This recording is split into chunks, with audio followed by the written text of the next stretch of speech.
The Constitution of Kenya guarantees the right to picket and the right to demonstrate. It does not guarantee the right to perform illegal acts against the people and their property. The wanton destruction of cars, mosques, churches, etc., is not acceptable and is hereby condemned in the harshest terms possible. Such acts not only disturb the peace but also create a worry that tensions may escalate into religious conflict and even into ethnic profiling and also into hate speech. We were also further appalled by the actions of some who invaded private property in the name of settling age-old land rights issues that have dogged our country since before independence. The senseless destruction of property is an outright illegal action which can only lead to more acrimony. We know that what has happened is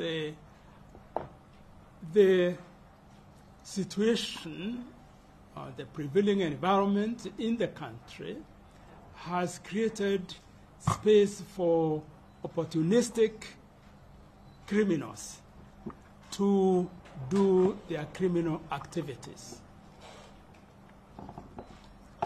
As the adage goes, an eye for an eye makes a community blind, and this adage will soon become true if we continue this path of taking the law into the hands of civilians.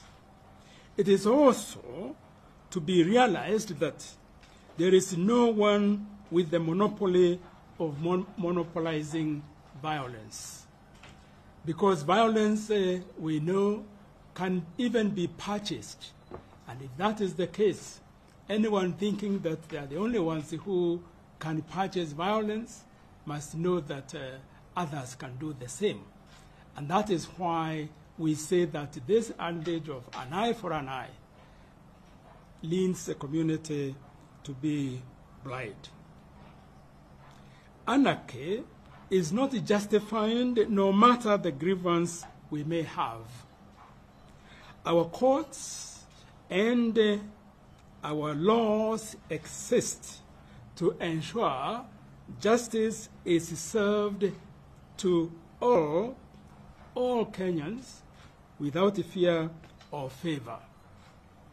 Taking the law into our own hands is a recipe for utter chaos. We as NCIC call for an immediate stop to these demonstrations and counter-demonstrations and the adoption of dialogue as a means of moving our country forward is what should be taken. This is the option which is available, and it is this option of dialogue that we as NCIC advocate for.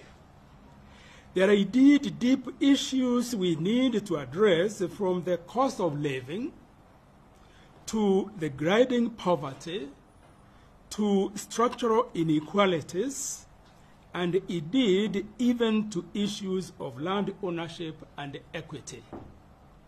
We can't solve these issues by shouting at each other and destroying the property. However, we can solve them by doing what even God says in Isaiah chapter 1 and verse 18, Come, let us reason together, says the Lord.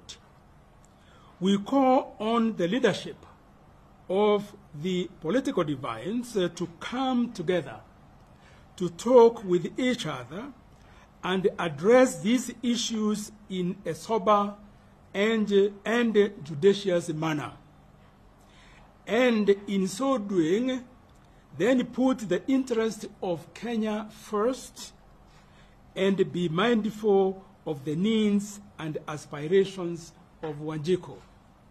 We have seen that in the activities that have been mobilized and that are politically based, it seems like Wanjiku has been forgotten.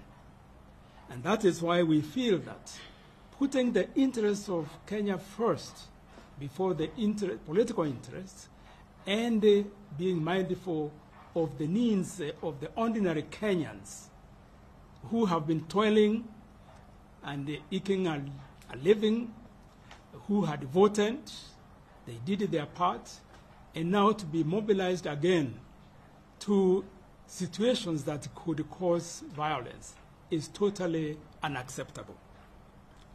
Let us stop violence and instead talk with each other, also as Kenyans, as brothers and sisters, and not as enemies. It is true that, and we are calling on the political leaders to come together and talk with each other, reason together. But also, we want to say that Kenyans have a responsibility. And that is why we feel that even as NCIC, we will be initiating national conversations on the pressing issues on the table, on the issues of the cost of living, because Kenyans also have views on that. And therefore, we will be providing spaces and platforms as NCIC so that we can have national conversations on the cost of living and its implications for peace and cohesion and harmonious living. Thank you.